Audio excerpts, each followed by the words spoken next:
muerte. Oh, pero fíjense que multitudes seguían a Jesús, pero eran pocos los que entraban. Oh, en cierta ocasión, hermano, se hace una gran multitud y Jesús se había ido por ahí algunos días, y cuando llegaron y lo encontraron y le dice: maestro, maestro, ¿por dónde has estado? Te hemos buscado por todos lados, queríamos estar contigo. Jesús, conociendo la mente de ellos, les dijo: ustedes me siguen porque les doy de comer. Es que la gente, hermano, solo quiere seguir a Jesús cuando necesita, cuando Jesús está proveyendo lo que necesitamos. Pero qué lindo es que su palabra dice que usted y yo le tenemos que buscar, lo tenemos que presentar a Él, nos tenemos que presentar a Él en todo tiempo. Pues llegaron a Él asustados, sorprendidos, contentos, pero el Señor conoce la mente y el corazón de nosotros. Te hemos andado buscando, maestro, ¿dónde estabas? Sí, le dijo Jesús: aquí estoy. Pero ustedes no me siguen porque me aman. Ustedes no me siguen porque quieren cambiar. Ustedes me siguen porque les dé de hartar. Eso les dijo Jesús. Eso les dijo porque la gente quería estar ahí. Cuando hay, hermanos, más de 5,000, oigan, de 5,000 hombres aproximadamente, sin contar mujeres y niños, Jesús los manda a sentar a todos, les da de comer a todos. Oigan, el siguiente día todos los querían seguir. Pero si esa noche Jesús les hubiese anunciado: ahora se me quedan en vigilia y mañana sigue ayuno, yo le garantizo que le pasa igual que a nosotros. Bendito sea Jehová. Aleluya. A ellos les gustaba ver milagros. A ellos les encantaba, hermanos. Mire, cuando uno de los milagros más grandes de tantos que Jesús hizo, óigame, el de Lázaro me impacta tanto. Cuando Jesús dice: iré y sanaré a Lázaro, porque no es, óigame, enfermedad de muerte, óigame, pero está Lázaro, hermano, enfermado de muerte y muere.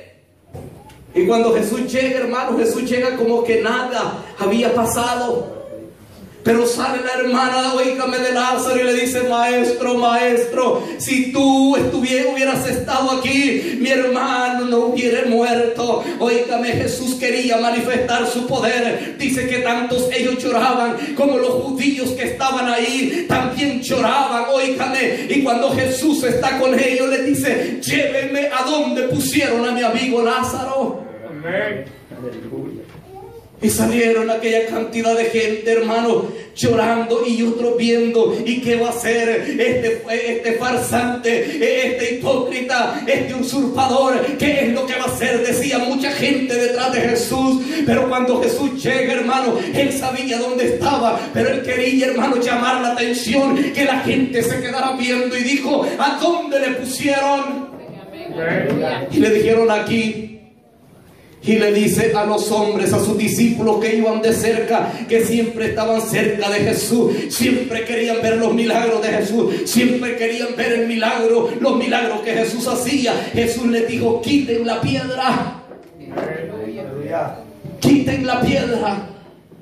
Y los que estaban ahí, ¿qué va a hacer? Al otro dijeron: hiede ya, ¿qué vas a hacer con él? Según la creencia judía, óigame, los primeros 3 días el espíritu andaba volando y habían posibilidades que llegara de regreso al cuerpo y el muerto tomara vida. Por eso Jesús, que es perfecto, tiene que ir tras la creencia de él, tiene que ir, hermanos, contra las creencias de ellos, y tiene que esperar el 4º día para que ellos se den cuenta que el espíritu él lo tenía, porque él dijo: yo soy la resurrección y la vida, y el que cree en mí, aunque esté muerto, vivirá. Ese es el poder de Dios.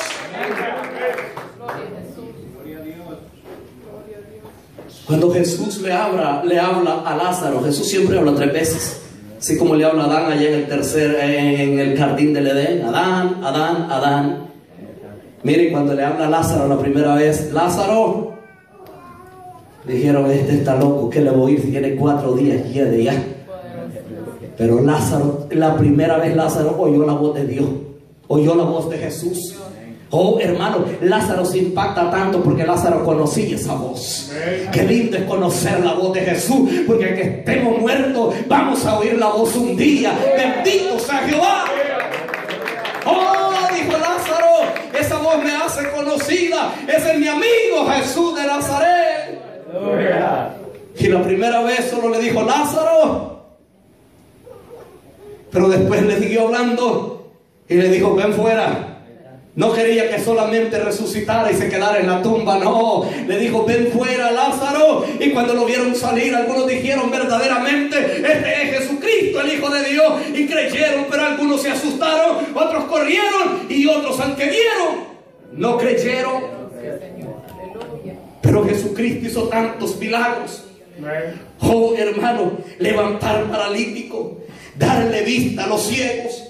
Hermanos, qué milagro es el que Jesús no hizo en la tierra. ¿Y quiénes fueron los que estaban más cerca de Jesús? La gente religiosa. Vieron los milagros, pero cuando Jesús les decía yo soy el Hijo de Dios, yo soy el Mesías, yo soy el que he venido a rescatarlos de la esclavitud del pecado, la Biblia dice que ellos decían que era un usurpador.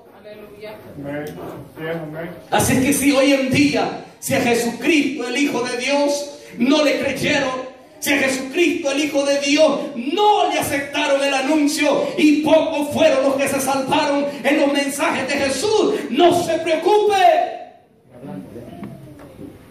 que Él sigue hablando hoy en día a cada uno de nosotros. Así que durante el ministerio de Jesús, a pesar de las multitudes de milagros, poca gente se convirtió a Él.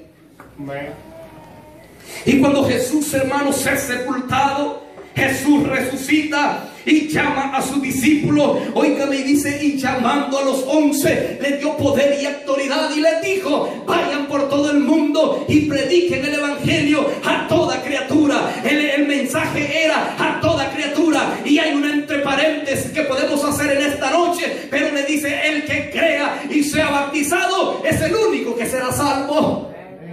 Porque todos tienen la libertad de oír y todos tienen la puerta abierta para entrar, pero no todos toman la decisión de creer en el anuncio que Jesucristo es el Hijo de Dios. Ese día, hermanos,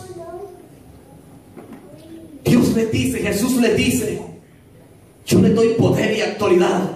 Suban al aposento alto, hermano. Sube una gran multitud que ustedes no tienen una idea.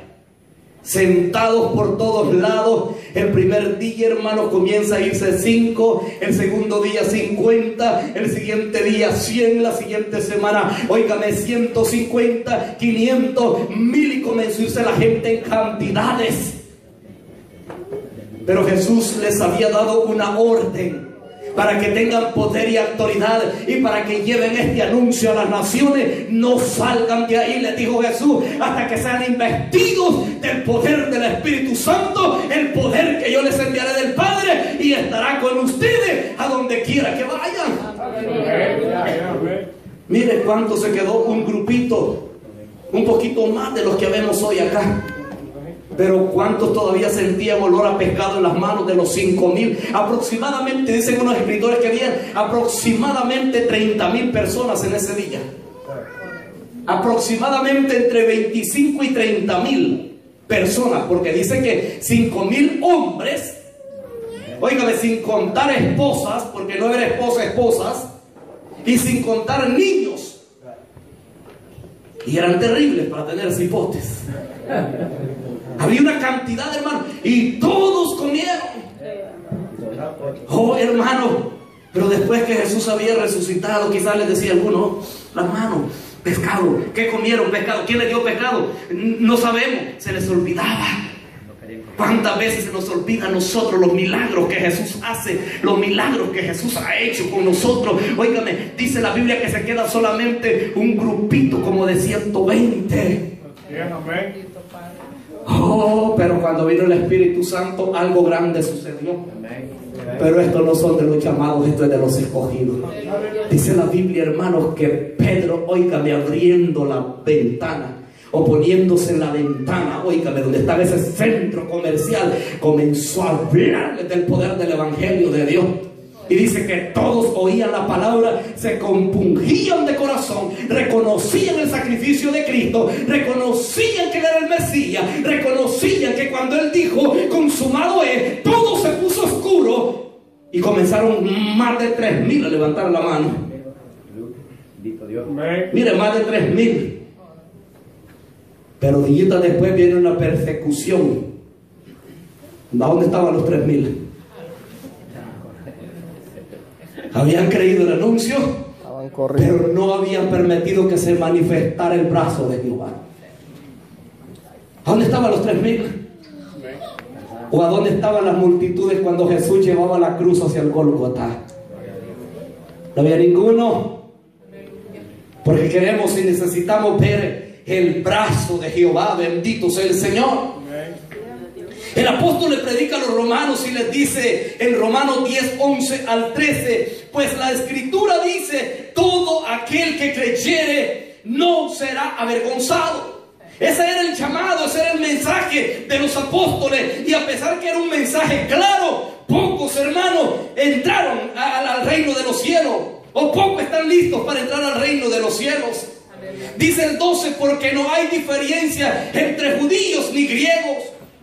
Porque cuando Cristo, hermano, dio consumado es, el velo se rasgó de arriba hacia abajo y toda división fue anulada. Óigame, y ahora todo aquel que invoque el nombre del Señor es salvo. Bendito sea el Señor.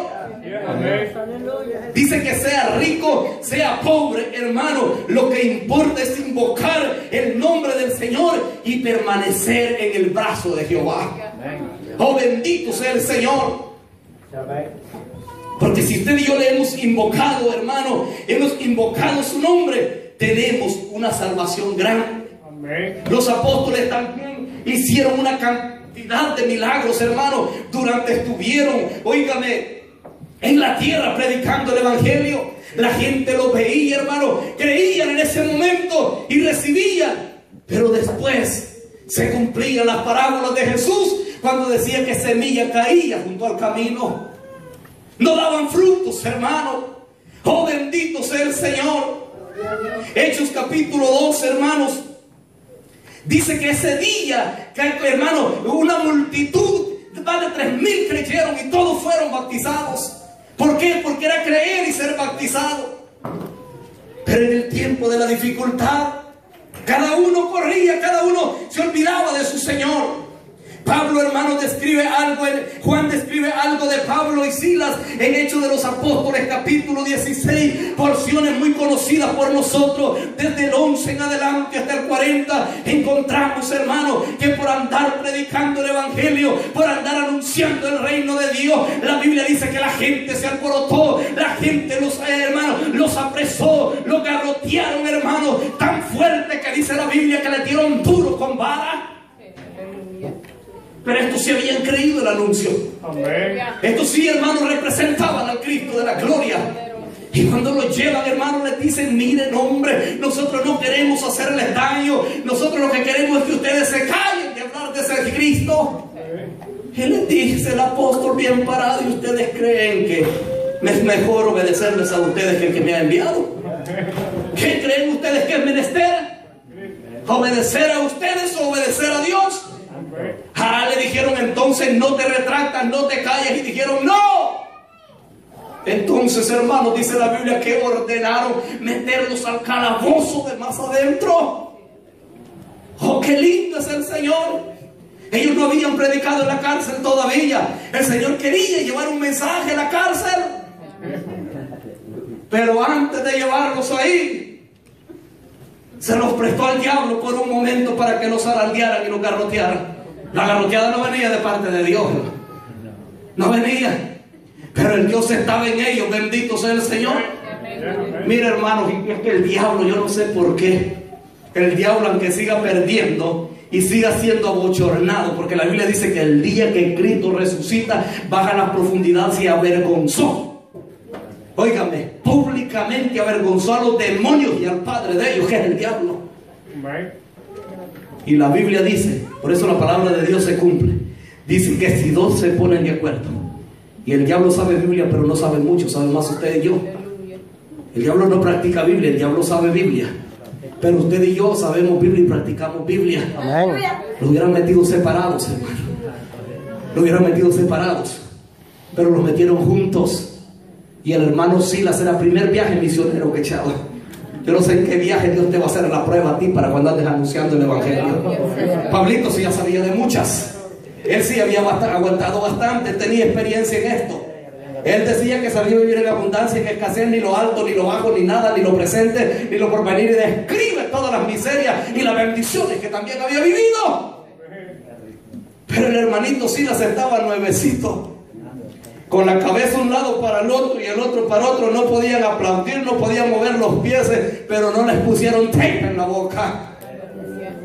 Ahí dice la Biblia, hermano, que comenzaron a cantar a Dios. Aquel lugar se estremece. Óigame, las puertas se abren. Comienza a regarse una noticia en aquel territorio. ¿Y sabe cuál era la noticia? Que los hombres que anunciaban el evangelio, el ángel de Jehová los había visitado en la cárcel, les había abierto la puerta y los había sacado. Y el carcelero ahora era anunciador del evangelio de Cristo. Aleluya. Oh, qué lindo es el Señor. Por un carcelero aguantó. Oiga, me dice la Biblia que cuando este hombre se quiso quitar la vida, agarró la espada y se le acerca y le dice: no te hagas nada. Luz, luz, decía el carcelero. Y Pablo le decía: Cristo es la luz, Cristo es la luz. Luz, no, alúmbreme, Cristo te alumbra, hermano. El hombre acepta el llamado, recibe la luz del evangelio, y ahora dice que él y los de su casa todos fueron bautizados por el anuncio del evangelio de Jesucristo. Aleluya. Pero los demás no creyeron. Así que no nos asustemos. Y ese fue en el tiempo de los discípulos. Ahora vamos en el tiempo nuestro. Oh, en el tiempo nuestro, hermano, son pocos los que se convierten. Se convierten 10, 15. ¿Cuántos se quedan? 1, 2. 1 ni 1. ¿Por qué? Porque oyen el anuncio, pero no le extienden. Cuando Jehová les extiende su brazo, no quieren aceptar. Oh, bendito sea el Señor. En nuestros propios tiempos, a menudo, hermano, no son los tiempos diferentes. Óigame, nos enfrentamos a la realidad que Isaías se enfrentaba cuando él anunciaba, óigame, al pueblo el que se regresaran a Dios, el que se convirtieran de sus malos caminos. Ellos decían: no, no queremos. Y no se ha fijado que hoy día, hermanos, amigo, quiere recibir al Señor Jesús, dice: no, después, un día de estos, el otro mes, cuando se me acaben los problemas. Y comienzan a dar todo como que ellos y nosotros somos los dueños de los días que vivimos en esta tierra. Y la gente no quiere creer.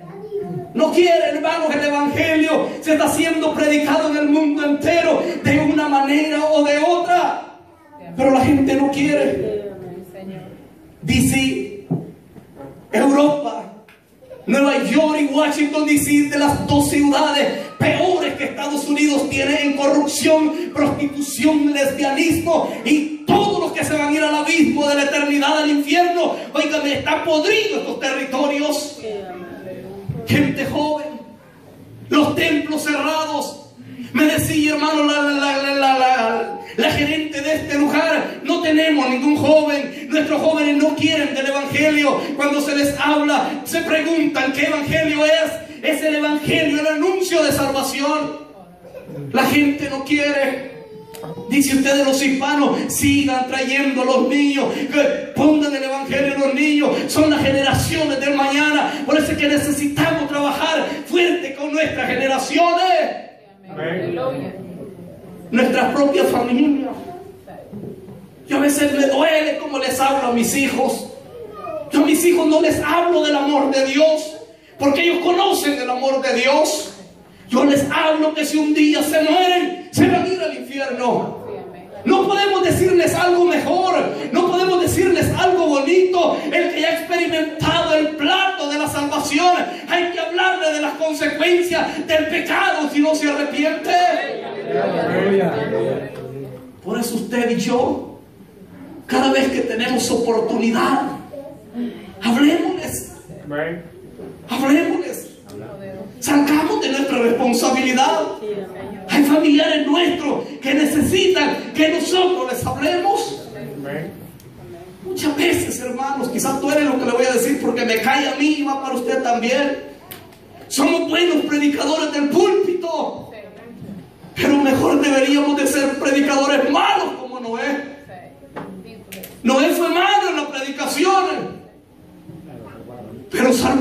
familia. Quizás deberíamos ser como Noé. Salvemos nuestra familia, hablemosle a nuestra familia. Nuestra familia tiene una alma que salvar. ¿Qué sucediera si el día que nosotros muramos, oígame, y sea el arrebatamiento de la iglesia y resucitemos con el Señor? Oígame, y la mente, Dios nos va a transformar completamente. Pero si la mente nos quedara igual y tuviéramos que pensar 2 o 3 de una familia de 100, de 200 son los salvos y los demás en el infierno. Así es el mundo. No quieren saber de Dios. Hago una fiesta, todos están ahí, piden permiso en su trabajo, pegan una mentira y ahí están. Pero dígale, hay una campaña y el diablo es terrible, hermano. Yo me acuerdo, en cierta ocasión hicimos un ayuno de 4 días y no era por nadie más. Cuando empezamos acá en Washington, óigame, que por un familiar nuestro. Usted no tenía que orar por nadie más que por un familiar. Y yo tengo un hermano que terrible, terrible. Todos son medios terribles. Yo era terrible también.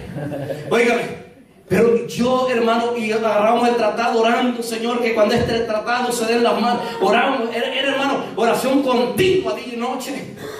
Y yo me acuerdo que llego ese día, le toco la puerta, lo hallo sentado y me comienzo a contar la historia. Nos encerramos el día jueves a orar por ti. Mira, ahora vengo y me dice, perdiste tu tiempo. Uno se siente, hermano, adolorido, uno se siente herido. Óigame, pero ahora, ¿cómo se sintió Jesús? Que lo despreciaron también. Pero déjenme decirle que lo que hagamos para el Señor nunca es perdido. Siempre tiene un pago en la patria celestial. Bendito sea el Señor. Aleluya. Así que hay un llamado para nosotros, aunque sean pocos los que se salven. Amén. Usted quizás dirá, o quizás ha dicho lo que yo he dicho muchas veces: si yo salgo a evangelizar y con nadie pude hablar, repartir unos tratados, con el que logré hablar me dijo que no quería nada de Dios, que el mundo estaba lleno de religiones. Pero déjenme decirle que así como el mundo está lleno de religiones, también está lleno de pecado. El pecado ha aumentado, pero la gracia de Dios también ha fluido para salvación. Amén. La gente no quiere. La gente dice no. Hermano, yo me quedo sorprendido un día cuando andaba por ahí. Hermano, aquí un grupo de testigos de Jehová, hay un grupo de evangélicos, hay otro grupo de gente. La gente agarra el tratado, el que le dan allá lo amontona aquí. Óigame, saliendo de la licorería. ¿Qué es lo que nosotros, hermanos, necesitamos hacer? Hablarle, como le dijo Dios al profeta: háblales, te quieran oír a tiempo. Cuando nosotros, la traducción de nosotros dice a tiempo o fuera de tiempo. En la traducción, oígame, originales, háblales, te oigan o no te quieran oír. Amén. Sí, amén. Porque Dios no le va a hablar a nadie fuera de tiempo. ¿Y fuera de tiempo para qué? Entonces hay que hablar, quieran oír o no quieran, oigan o no quieran, nosotros tenemos que hablarle. Bendito sea el Señor. Y Jesús también lo dijo en Mateo 7:13, hermanos, donde nos dice que hermanos, que nos dice, bendito sea el Señor. Lo vamos a leer. Mateo 7:13. Bendito sea Jehová. Aleluya. Bendito sea el Señor. Dice, hermanos, que entrad por la puerta estrecha, porque ancha es la puerta y espacioso el camino que lleva a la perdición, y muchos son los que entran por ella. Pero mire el 14, dice, porque estrecha es la puerta y angosto el camino que lleva a la vida. ¿Y qué? Y pocos son los que caminan por él. No nos desesperemos si somos pocos, pero necesitamos crecer, necesitamos aumentar. La trompeta todavía no ha sonado, el Señor todavía no ha venido, porque todavía hay otras ovejas que son de este redil.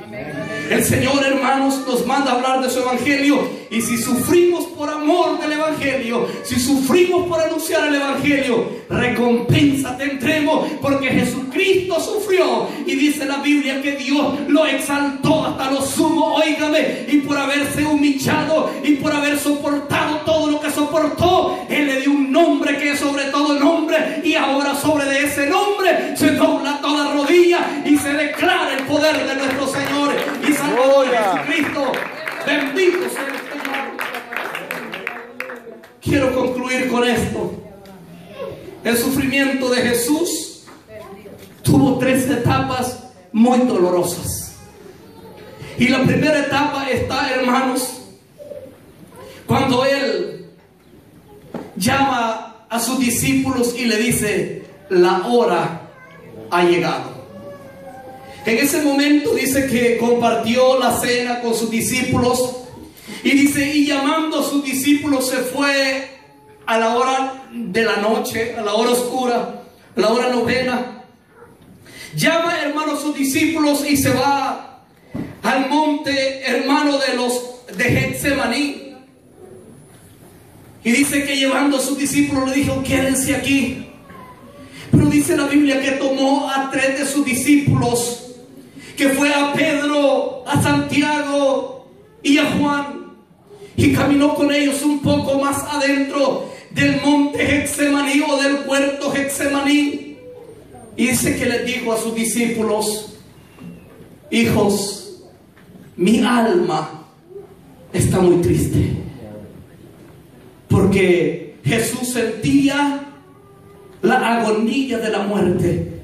Y les dijo a sus 3 discípulos: quédense ustedes aquí y ayúdenme a orar mientras yo voy y oro al Padre que me dé fuerza. Qué sufrimiento. Dice la Biblia que cuando Jesús oraba, comenzó un sudor tremendo dentro de su cuerpo. Un sudor tan fuerte y tan profundo que la Biblia dice que cuando el sudor caía a tierra era como grandes gotas de sangre que caía. La tristeza, la agonía. Que usted muera así de un accidente, que muera de una enfermedad, óigame, eso casi no es doloroso. Pero que a usted le digan: tal día te vas a morir, tal día vas a ser crucificado. Conociendo Jesús el sufrimiento que llevaba al morir en la cruz, dijo: mi alma está muy triste. Y ese fue el primer proceso. El segundo proceso, hermanos, y del sufrimiento de nuestro Señor y Salvador Jesucristo fue, hermano, la humillación cuando lo capturaron. Oh, hermanos, si usted pensara por un momento llegar a ese momento tan doloroso, cuando lo primero que hicieron fue desnudarlo totalmente y le taparon sus ojos vendándolo. Cada quien, hermano, que pasaba al frente donde estaba Jesús, óigame, hacía cualquier cosa con Jesús. El que no lo escupía, lo pateaba. El que no lo pateaba, le daba con el puño. El que no le daba con el puño, le daba con una vara. La gente se le presentaba y le gritaba, óigame, cómo estaba vendado de sus ojos, y le decía: si eres profeta, profetiza quién es el que te golpea, profetiza quién es el que te escupe, profetiza quién es el que te está humillando. La humillación de Jesús.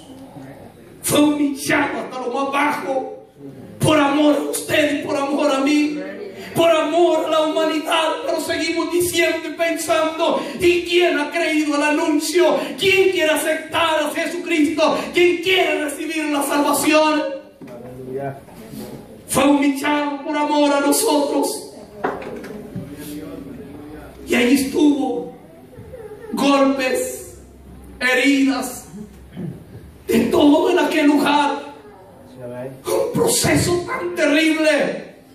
Y después que estaba todo maltratado, ya su rostro estaba totalmente desfigurado, estaba hinchado de todas partes. Óigame, ahora le dice que tiene que llevar su cruz, que tiene que cargar la cruz. Por eso es, hermanos, que la sangre de Jesús No solamente fue derramada en la cruz del Calvario, no. Óigame, ahí salió la última gota de sangre y agua cuando fue crucificado. Pero desde el momento que comenzaron a humillarlo, desde el momento que comenzaron, óigame, a burlarse de él, comenzó, hermanos, esa sangre a salir de ese cuerpo. La sangre de Jesús fue derramada en todo el sufrimiento de Jesús. Jesús tuvo que caminar cargando la cruz a mediodía en punto, hermanos, por esas calles polvorientas. Muchas veces vemos que hay 3 cruces y hay una cruz más alta que la otra y pensamos que en esa cruz fue donde murió Jesús. Déjeme decirle que el Imperio Romano solo tenía una medida de cruz. Óigame, todas las cruces fueron iguales, pero la diferencia estaba que todo el que moría en la cruz tenía razón y estaba pagando lo que había hecho. Pero Jesucristo, el Hijo de Dios, no debía nada y Él sufrió igual que los malhechores.